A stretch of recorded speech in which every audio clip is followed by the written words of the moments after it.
آمين آمين أكاسين نما بيكم ساني الدنيا سنرى تكفى ربي سياتها إلما كيتلي كسمت إلمان بكجيه إلمان أباد علومي خباج على صور ربي سياتها آمين آمين هيا السلام عليكم ورحمة الله وبركاته وردفت تقينيا ono akana jirra isin illee nu harkaadha nus dhagiyaadha aliin waa takkallee nuuf qabamuu didee jira namni gaa waan akkana nama qabamuu dideef gaa rabbumaa beeka waa takka kabajaa nuuf illee dhabee jira itti dubbanna haasoo keenya kan akkuma itti nu harkaa baasu barbaada nama takka na haddadee jira waan kana ta'eetuma haasoo nama gurra maal sette deega khalaas ma eega gaabbalisa kayyi khadde eega garte nal raayle khafaldu sinje maal sinje khanachi maal barbado waan ajatu jiru dhagootu jirtani sin dhagootu jirtani abbalisi yo maal ajatu jira numa eega qaratani dedebten diisaadha jaabar akkam si godhane si khadhatee bar hayye eega dabana si godhane akkam si godhane amman adeero khiyya dubbii natti dheerisaan olinaati kalaas amman tana isni qabameetin jiraami lalmi jaalalati ya babbareeddu tana degattaniiti sinatan sinidani gotani ati garuu hedduu si galateeffadha amma hanga duraan sitti aarelle dhiifama naa godhe garuu naafsi wallolee nama kana wallolee qabda kana ammaan tana adeeroo ammaan dubbii nagatti deemeetiin firraa rafaa beekumaan mataan dhukkubuu jira. Walu tu asal hari ini bujala, mereka benar kan mataan dhukkubuu jira.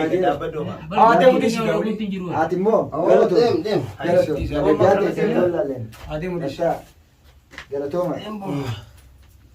Dubbi nama nama dah gaya betul tu. Akan istilah nama itu makan ada, akan ada. Awal lagi nasrul naga tumu nafi nukun walit tiganda. Sigale thana durulle gafar isa kabusanis akane je tumani timi abo buleso atisila tan nafi nasru masanu ni moli fayus abo egume nu kundu fe dubbin tiya fita satu jabateu egume nu kundu nasru redu tiya fita nasru tu la kana ne to kana to ko abu bulesa riya sila namne sokko namne nam sila ambati ka badel leda gafa durwadis na wajin taye ka garte hasidumma yaade sigale adufedes tuudaan akkana jee hijaati je hunda nasruu gartee akkaan ta'us akka malee ta'us namni jaartiin tiyyabire jirtu akka jaar soddaa kiyyaati gartee soddaadhaa bira dhufee hamtuu tiyya guutuutti hime osoo nama gandaati jee isa kana abdaddu isa kana sigale isumaa uka balaadhaan deem balaa dura guutuu isaa deeman sigale ammoo ta'isaa akkuma isinis akkitanitti namni hundinuu Oromoon illee numaa agarti. Laa dhaabbadootiin mallee kanna waan takka ni beeyta yoo inni illee akka fedhetti lolee arraan tana harkaan illee lafaa ka'ee sidhee ati dubbachuun qabdu. Maaliif yoo jette inninis maduran garaa isaa keessa jirtuutu amma keessa wal billigaa santumaa amma itti mul'ata qalbiin isaa waan nuti haasofnu tanaan gara namni tokko akka mataa kiyyaatti yooniin mataa kiyyarra gaddaabee miidhaan duraan miidhame san laale hoggaa akkasumaanuu namni manguddoon nu jidduu dhuftee manguddoon san osoo nuuf haasa'u jirtuu namni na miidhe san haasa'u achi keessatti natti dubbatu taate walau khayrii dubbatee fedhu hamtuullee haa dubbatu yoo inni kana dubbatu taate hedduu tokkaanis ni naaraa beekte namuutuu ni beeka dubbii takkatti tana inni sanumaa akkana godhu jira ammallee yoo kara gartees obboleessa salaam alaikum obboleessa kiyya jiini innillee salaamtaa si'alaa deebisu baatu bire dabre takkasiiti hordoftoota keenya kunoo namni garaa namaa laafulleen ni jira obbolummaan taa ganda wajji dhalatan yookaas taa wajjiin guddatan osoo hin taane namummaan dhalootetti Oromoon maaliif amma nasruu inninis duraanillee rakkoo guddoo san irra geeyse inni ammoo namni qalbii isaa keessa waaqa qabee yaaduun bareedduudha yoo arraan tan akkanatti hin araaramu ji'ee kaniinan usu taate akkuma alii kanayyooniin isaanitti illee achi garagalee isaaniin wal dorgommii godhee dide yookaan dhalaatanaatu dumaashiidhaa fi dasiidhaa gabbee waa balleessa yookaan aliidhaatu kannaadhaaf karabbaa toltuun akka arraan tanaatuun hin jirtuu ji'eetiin illee hoggaa nuti itti dubbanne nuu qabame takkasiiti isallee rabbii khayrii walitti haa qabuuf kunoo asirra geenyeeti. Kun lama gan. Allah magannu haa ta'u inni niisi mee nasroo keenya. Amma mee tasaa tana akkam gooname. Bartasaa anillee kan danda'u tumaan dubbadhaa. Jarallee tumaan dubbadhaa iddoo tanallee tumaan dubbachuu jira. Edallee kun isin biraa deemuun kan itti dubbadhu tumaan dubbadhee beekadhu waluu lolleessee. Amma gabbata gartee isin maacha dirqiidha as taa'e malee. Edafaa hanga gartee harkaanillee walitti dhufuu geenye. Hanjamuma jira waliin hanjamuma jira malee takkallee. Dhaabbadhu kan naati dhaabume. Ammoo sangaa yoo gartee namni dhiifama barbaadu eega jee namni dhiifama barbaanne wanni godhu yoo jiraatte eeqa uuma sanaa godhu wanni biraatanii dubbadhu maaltu jira hangaan danda'utti immoo ittiin dubbadhaa namni gaa eega kaleetii fi eedallee osoo kaameraallee kaayin beekadhu gaa dubboota naasoo jirraami. Itti bullee dhugaadha. Egaa nu rabbashee deeme rabshaa san nurra dhaabeetii akka gartee gaa obboleessi tokkotti bira dhaabbadhee kadhadhee isa kana dirqiyyaamee gatteessise. Egaa namni kaameeraa fa'aa duratti akkas godhachuun beektee silaa akka qayyatti hin barbaachisu akka fedhallee ta'e. Dhugaadha. Namnummaan si daawwatu kunuu si ajaa'iba tokkoffaa irratti waraatti maali? Dhuga. Uumaan juu wallaalee uuma. Akkami laata inni amma dura isaa aaree yookaayis nama walitti dhufanii. Takkaan agarre. Hin agarree. Takkaan agarre. Silaa namni tokko kan waliin ture beektee yoo isaa fi nama walitti aaree akkaataa inni itti namaa fudhatullee yoo garte. Barfala tokkotti barbaaduun bareedduudha. Laalama taaju akka haaranii muka darbanii jetti Oromoon. Dhugaadha barnuti. Amma kennaalleen nutillee jechuudha amma inni akkasitti haasee birraa akkasitti irra jechuun sun na laalchiftee galatoomuu qaba obboleessi isaa Nasruun nuyi wallahi farqaa kuma takka galatoomuu qaba. Hanqa namni nama jaansanii namummaa ni qaba. Galatoomi galanni reenu waan dhufu. Akkasitti aliidhaa sammaas akka haaranii muka darbanii. Dubbiin isaa bultuuf.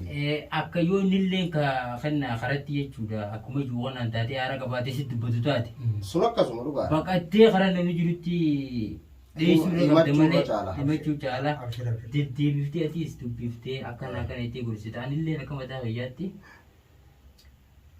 niin dhagaa mana isaatiis niin dhagaa hin beeka akkaan itti jalaa kun qabu isii tana numa finnaa miti numa finnaa ii gaafadheetiin gorsee yoo inni akkatti karaa kutu taates yoo inni fixatu taates atillee bira dhaqiitti ittiin dubbadhaan guntan dhufaa na bira dubbadhu inshallah yoo rabbi jeeni dhumti rabbiin isaa isuma kana rabbi nu walaafis kaifumaaf obboleenya kiyya kana naa jecha akkatti cinqamanii attattaanii jee beeku rabbiin waa godhu aaminee wallah akkas turre jaalala numaa rabbi obboleenya wajjin turu Takkaseeti obboleessa jedhee beekta nuti amma duraas eegamu guddummaa sanaan isin jidduu seenne toltuu harkinuus hamtuu harkinuus isinirraa garangalluu hamma bakkuma takkatti nama cufa keessaa finnuu akkuma siin jee Nasru bilbilillee hoggaan isin bilbiliyaan akkami jeetumaan kaabar kaachuma wajji mala godhu jirraame akkuma kiyya jeetiin beektee isaa sangaantu dubbadhutti dubbadhee immoo garaan namaa tokkoo miti. Eemee dhiisi yoo aara qabaatee aara kanaas haa buufatu hoggaan ni buufate nuti isa hin hafnu isinirraa akkasumatti yaanee finnaati. Aboo obboleessa kiyyaatiis ka akkuma nuuf abajjetti haa rabbi si haa milkeessuuti.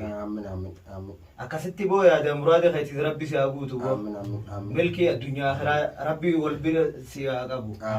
Akkasitti ati barbaaddees ka fagootti hin barbaadini yeroo gabaabduu keessa nama harkate rabbi si haa taasisu boo. Akkasitti nama beekumsaanis addunyaa sanarra tokkoffaa rabbi si haa taasisu. Ilmaan keetillee akkasumatti ilmaan bakka ga'ee ilmaan abbaa dhaalume abbaa jaalu son rabbi si haa taasisu. Nama waan takka eega qabee waan sanfiin xuma baafatee akkasitti muraada isaa harkeessa rabbi si haa taasisu akkuma nu kabajje kana rabbi si haa kabaju. Namni tokko namni rabbii jecha eega waliif dhiifama godhe rabbiilleen gaafa qiyaamaadhaa mee namni naaf jecha walii dhiifama godhe jeeti dilii teessan isinii dhiifama godhe jeeti rabbiilleen akkasitti ichittillee nama dubbate jaan boo warra sanirraa rabbi si haa taasisu akkasitti dhabdeen barbaadini si haa milkeessu. Harka keetis harka laal meelkuurii dalagu rabbi siyaa taasisuuti ammoo hanna ati rabbi siyaa qajeelchuuti wanni takka tanii si bira kaaddu yoo inni karaadha si dhufellee gartullee yoo inni halolaan deemu taate ija isaa hamtuu garraan irraa maqi maaliif namni tokko yeroo aara qabu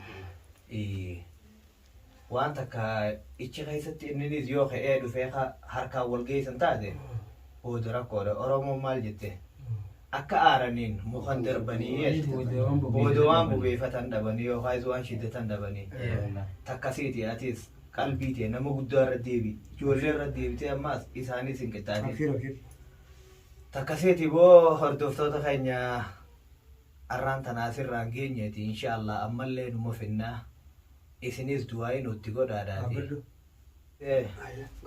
isaanis taa'e oo taa'e guutuudha taa'e kottu Kula maala kan boodi jirra inshaallah fuulduraas.